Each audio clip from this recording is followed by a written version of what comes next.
Let's discuss the latest on the war between Russia and Ukraine. The Washington Post says unease is deepening in Russia as Ukraine is stepping up its long-range strikes. The Post says Ukrainian drone attacks are hitting key arms production facilities, destroying a growing share of oil refining capacity and causing fuel shortages across Russia. Ukrainian President Vladimir Zelensky posting this video on social media overnight, saying in part, "Every Russian defense facility that serves the war against Ukraine is a just target for our long-range sanctions."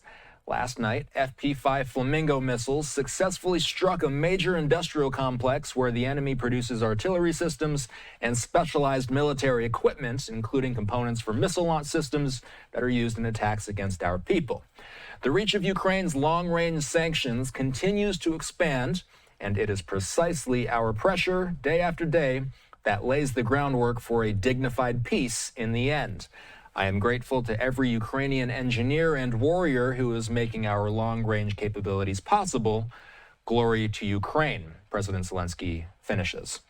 Meanwhile, the Wall Street Journal is saying that Ukrainian strikes are turning Crimea from a prize asset into a liability for Vladimir Putin. National security analyst, retired Marine intelligence officer, and the host of the Strap podcast, Hal Kempfer, still here with me. Had to ask you about these, Hal. You and I were talking offline about this war, and you were telling me that you believe Crimea is one of the most important facets of this war as it stands right now. Why do you feel that way? Well, Crimea has always been like the crown jewel, if you will, for Russia. That's an area that they historically claimed that it was part of Russia forever. Even President Trump has at times mentioned Crimea as being part of Russia. But you go back centuries. It was under Russia in 1954. It's part of, obviously it's geographically and I would say culturally and everything else it's connected to Ukraine. But in 1954, Khrushchev actually ceded that under the Soviet Republic of Ukraine. Of course, when the USSR fell, Crimea was still part of Ukraine. And but for Russia, it's critical. That's where Sevastopol is. That's where their big Black Sea Fleet headquarters is, although they just pulled that out. I think 2 weeks ago, they said, we're going to move our headquarters out. And Crimea has essentially been militarily, in many ways, neutralized by drones and missiles, hitting just about everything that moves there. And also, it's very difficult for anything to function in Crimea because they're trying to bring in fuel and all sorts of things. The Kerch Bridge that connects mainland Russia to Crimea has been so damaged that heavy trucks, like fuel trucks, can't even cross that bridge anymore because they're not sure if it's structurally sound. The land bridge, the coastal road, the main highway that runs through Zaporizhia, Kherson, down in Crimea, the famous land bridge that the Russians, when they invaded, took. Well, that thing is so susceptible to drones and missiles right now that they've been basically telling their logisticians, don't send big convoys down that thing because they will get hit. And the reality is, I've seen the graphics, they've been getting hit pretty heavily.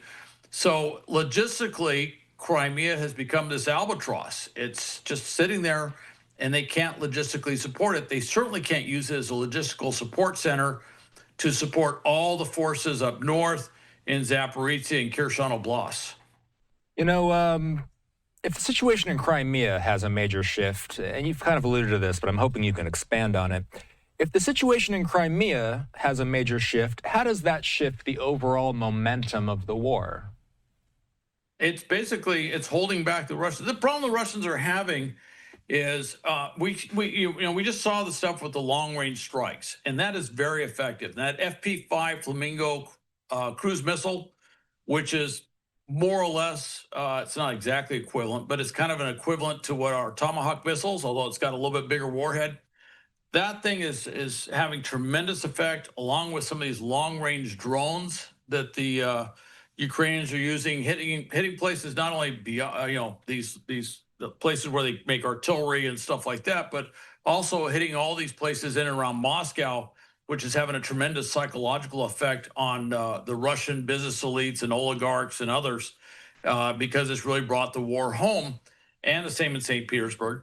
But these intermediate strikes, where they've been going down there and hitting all these places. That is basically stopping logistical resupply of the forces on the front line. So the front line forces, with the lack of logistics, the lack of support that they're getting, they're having a tough time trying to make offensive or basically conduct offensive action, but also to sustain offensive action because they just don't have logistics to support it. And so that stopped them. In fact, the only real battlefield gains that we're seeing on the Ukrainian side. So it has shifted the entire war. And there's actual talk now. Can the Ukrainians militarily defeat the Russians? There's open discussion about that because the Russian situation just keeps getting worse and worse. So I was reading the Washington Post, as I was mentioning. Catherine Belton and Natalia Abukamova wrote about the pressure that the Ukrainians are putting on the Russians with their long-range capabilities. They say this: there is a state of total uncertainty. That was according to one former senior Russian finance official. There's also a quote saying that there is a feeling that there is no good end to this in sight. People don't feel safe anymore. The war is knocking at our door, according to a Russian academic, again quoted in WAPO. Hal, another big picture question here. What would it take, in your opinion, for Russia to change course in this war, for them to stop the fight on their end?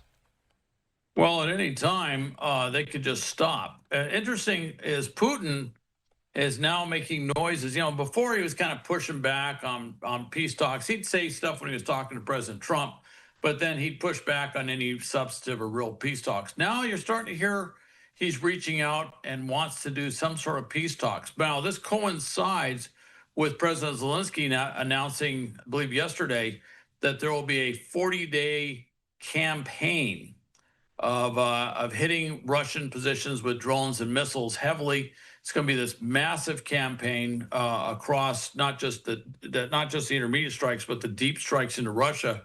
And that for Russia has to be, or certainly for Putin, has to be kind of the certainly the political sum of all fears, which is going to hit him in the middle of summer.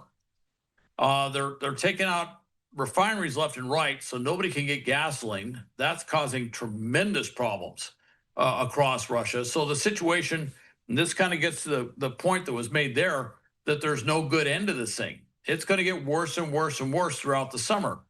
And as that goes on, it's going to make Putin's position politically less and less tenable. Now, will that cause what we saw in 91, where people went to the streets and eventually overthrew the Soviet Union? I don't know. But when it gets to a certain point, particularly when the elites decide that Putin's got to go, that this war has got to be ended, then you're going to see some big changes. Whether Putin goes or whether he just essentially sues for peace somehow, things are going to change.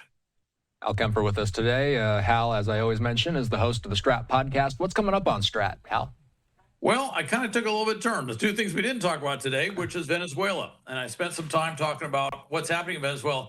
You know, there's a political adage in the U.S., and it's kind of it's not a particularly nice one, but it says, don't let a good disaster go to waste. And it was one of these things where for mayors and governors and the president or whatever, if there's a big disaster, a hurricane, earthquake, whatever, you got to get out there. You got to be visible. You got to be seen.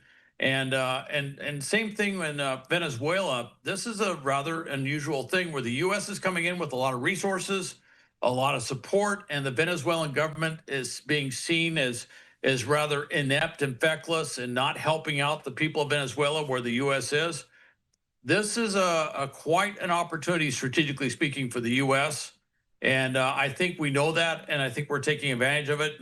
And there's going to be some very big political ramifications that come out of this, which could be good for the U.S., could be good for getting the Delcy Rodriguez regime out of office sooner rather than later. Hal Kempfer with us today. You can listen to Strat anywhere podcasts are available. Have a good rest of your weekend. All right, you too, Austin. Thanks.